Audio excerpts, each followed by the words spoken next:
네, 오늘은 5월 21일 목요일입니다. 본문은 잠언 11장 1절에서 15절 말씀, 잠언 11장 1절에서 15절의 말씀이 되겠습니다. 제가 말씀을 읽겠습니다. 속이는 저울은 여호와께서 미워하시나 공평한 추는 그가 기뻐하시느니라. 교만이 오면 욕도 오거니와 겸손한 자에게는 지혜가 있느니라. 정직한 자의 성실은 자기를 인도하거니와 사악한 자의 패역은 자기를 망하게 하느니라. 재물은 진노하시는 날에 무익하나 공의는 죽음에서 건지느니라. 완전한 자의 공의는 자기의 길을 곧게 하려니와 악한 자는 자기의 악으로 말미암아 넘어지리라. 정직한 자의 공의는 자기를 건지려니와 사악한 자는 자기의 악에 잡히리라. 악인은 죽을 때에 그 소망이 끊어지나니 불의의 소망이 없어지느니라.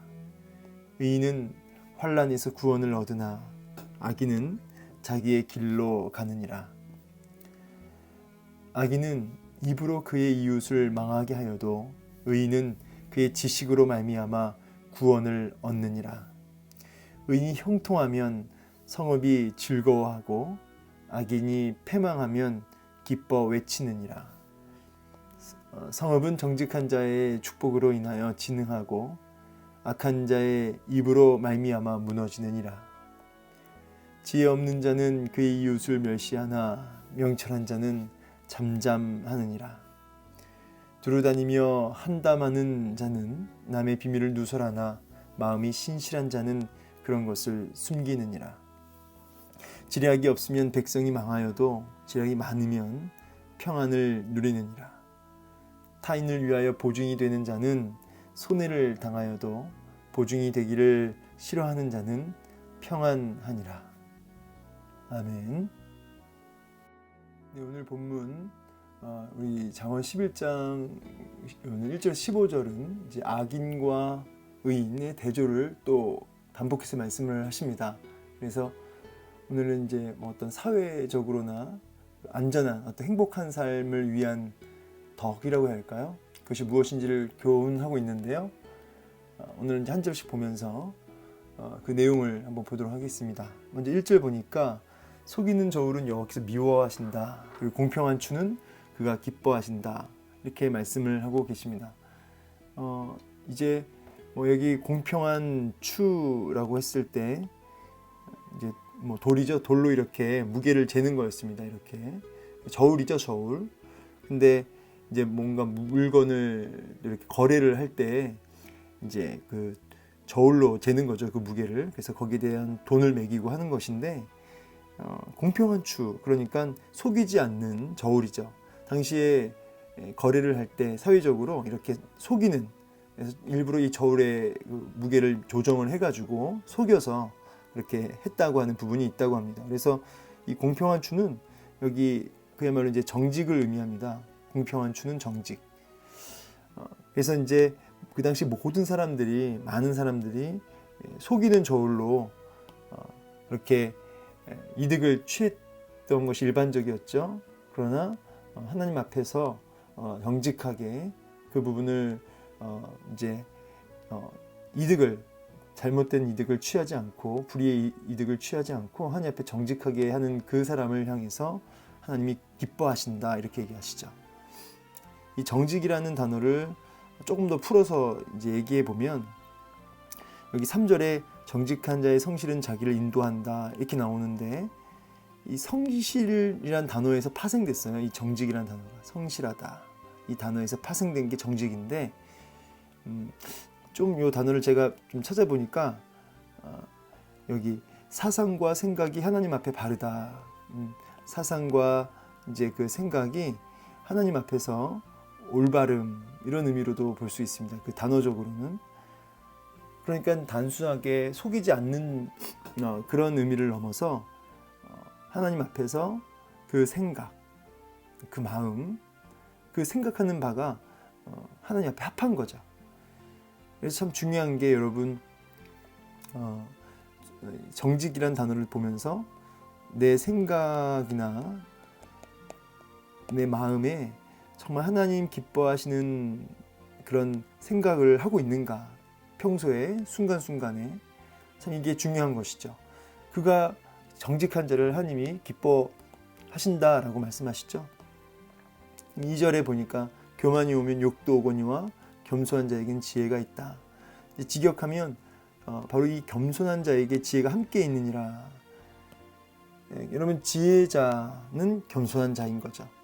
이 겸손이라는 단어를 또 그 공부해 보면 굴복이라고 하는 단어에서 파생됐어요. 그래서 야고보서 4장에도 겸손한 자에게 더 큰 은혜를 주신다고 그러는데, 이 겸손한 자에게 더 큰 은혜를 주신다고 했을 때 그 겸손의 의미를 하나님 앞에 복종하는 자로 이야기하고 있습니다.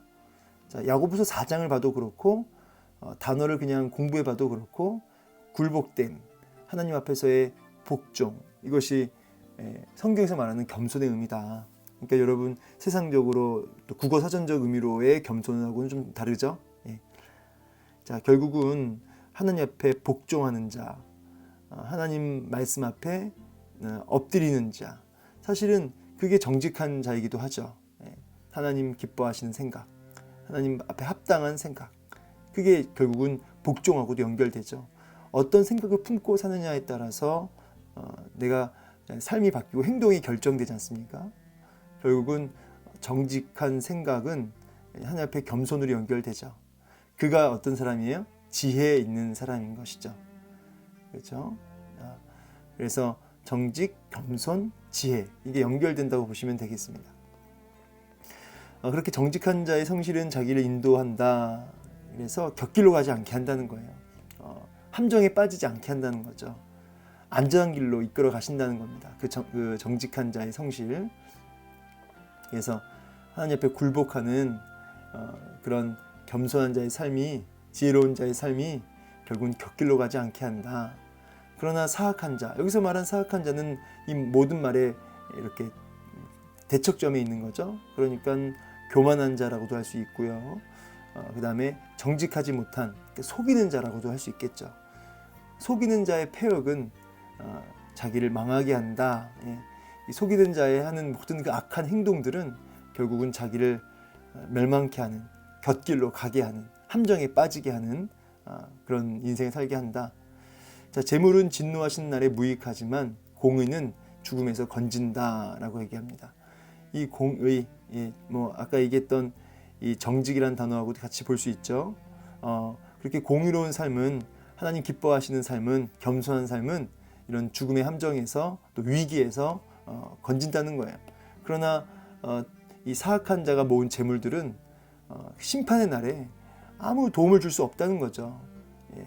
심판의 날에 나를 건져내는 것은 돈이 아니라 바로 하나님을 경외하는 지혜요, 말씀 앞에 순종하는 겸손이라는 것이죠. 정직이라는 것이죠. 완전한 자의 공의는 자기의 길을 곧게 하려니와 악한 자는 자기의 악으로 말미암아 넘어진다.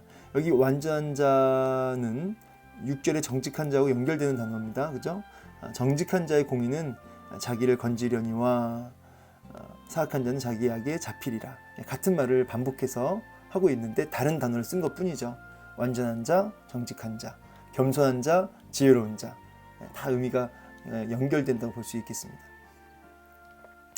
그와 같은 진실된 성실한 정직한 자의 공의는 자기를 모든 위험에서 건진다.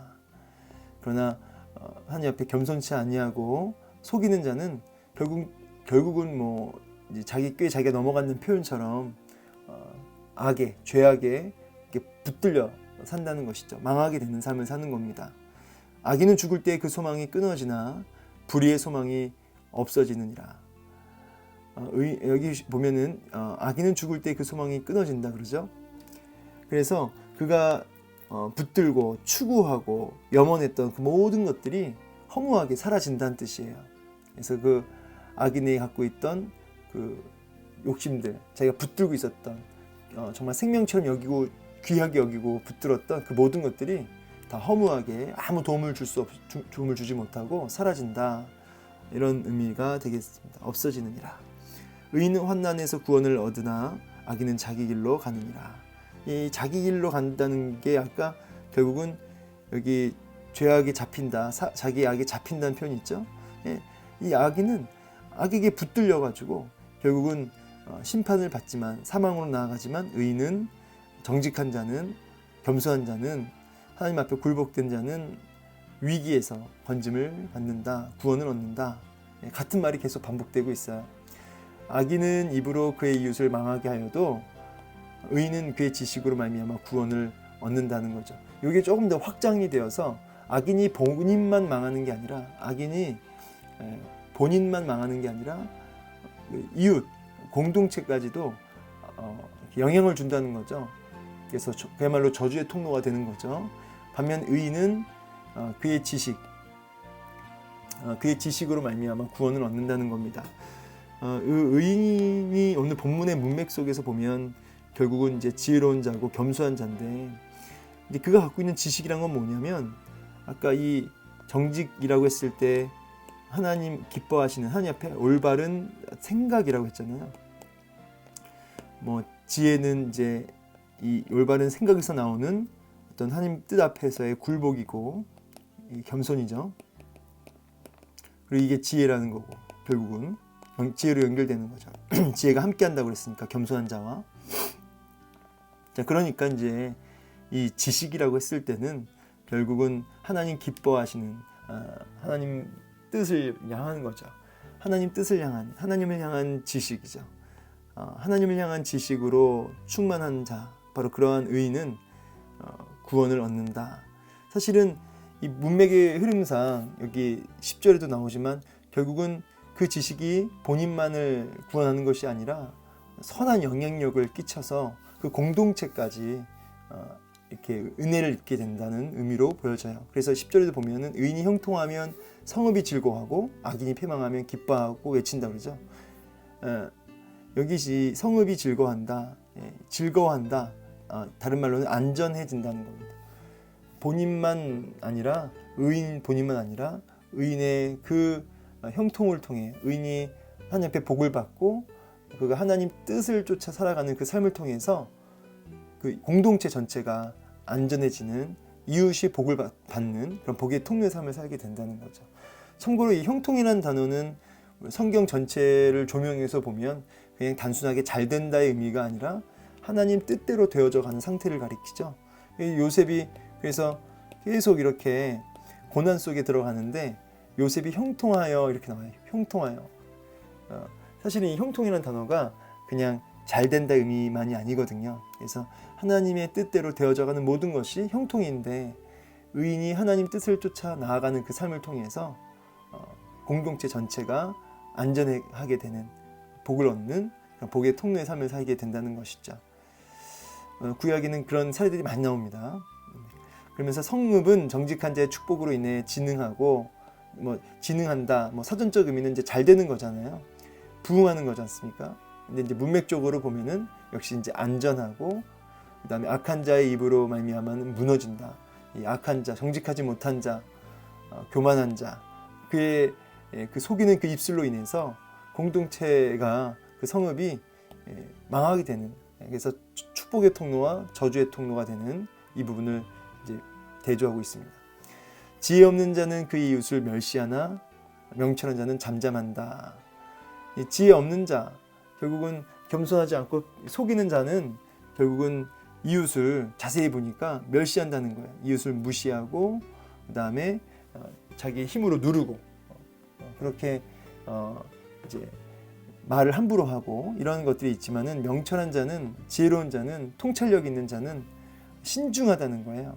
잠잠한다 이 말은 신중하여서 해야 할 말과 하지 말아야 할 말을 분별하여 하는 그런, 그래서 복의 통로의 삶을 사는 그런 모습을 보게 되는 것이죠. 여러분, 어제도 이제 말씀을 나누었지만 이 절제, 입술에 대한 이 절제가 참 중요하죠.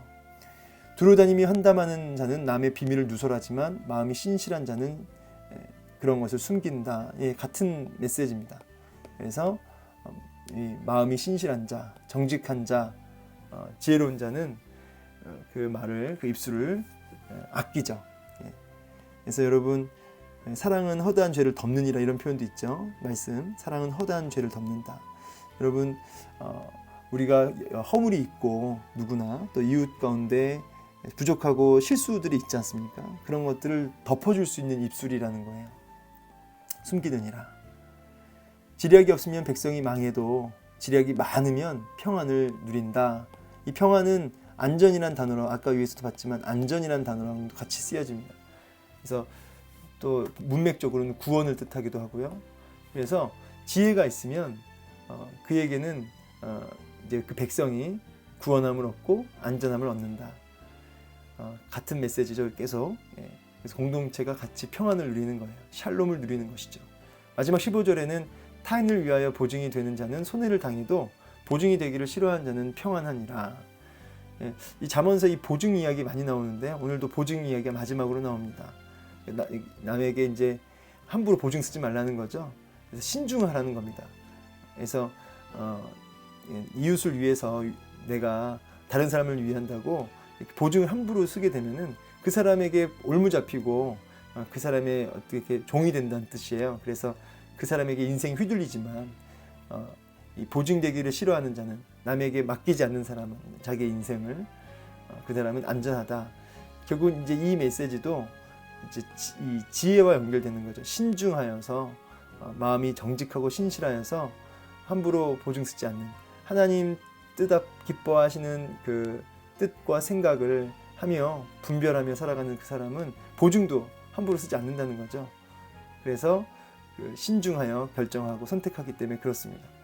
그는 이제 안전하다, 평안하다라고 얘기합니다.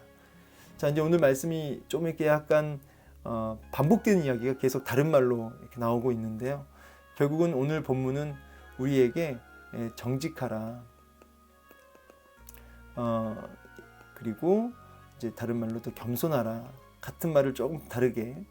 그리고 그것이 지혜로운 자다. 이렇게 되면은 이웃, 공동체 모두가 뭘 얻는다는 거예요? 안전, 샬롬, 평강을 누리게 된다. 복의 통례 삶을 살게 된다. 이렇게 이야기하고 계십니다. 오늘 이 말씀을 이 골자를 그냥 반복해서 얘기하고 있는 거예요. 특별히 또 구체적인 예시로 오늘과 후반부에 보면은 이제 이 입술 얘기 또 더 하죠. 그래서 말을 지혜 있는 자는 말을 함부로 하지만 명철한 자는 잠잠하고 또 마음이 신실한 자는 숨기지만 지혜 없는 자는 남의 비밀을 누설하고 다닌다는 거죠. 그래서 이제 뒷부분에 이 말에 대한 부분들, 그다음에 보증에 대한 부분이 이제 좀 더 이제 구체적인 예시로 나오고 있습니다. 자, 오늘 하루 여러분 우리가 여러 가지 적용점이 있겠지만 하나님께서 기뻐하시는 그러니까 세상 가치, 세상적인 어떤 기준들, 또 세상에서 말하는 어떤 여러 가지 사람들이 추구하는 그런 삶들이 있지만 우리 정직하게 모든 사람이 다 속이고 살고 모든 사람이 다 자기 속이는 옳은 대로 살지만 우리는 우리의 생각, 우리의 가치, 우리의 마음이 하나님 앞에서 합당해야 된다는 거죠. 그래서 우리는 세상의 어떤 가치 속에 사는 사람들이 아니라 세속적 가치에 함몰되지 말고 하나님 받으시는 그 생각으로 우리의 생각을 하나님 앞에서 이렇게 조명되어져서 정직한 자의 삶을 오늘 사심으로 우리의 선택이 우리의 모든 삶이 겸손하고 굴복되어지고 하나님 뜻에 굴복되어지고 그리고 그런 삶을 통해서 우리의 입술을 지키고 이웃의 허물을 그 입술로 덮어서 나만 사는 것이 아니라 이웃과 공동체 복의 통로로 사는 그런 저와 여러분의 삶이 되어지기를 원합니다. 이러한 형통의 삶이 저와 여러분 가운데 있기를 주의 이름으로 축원합니다. 감사합니다.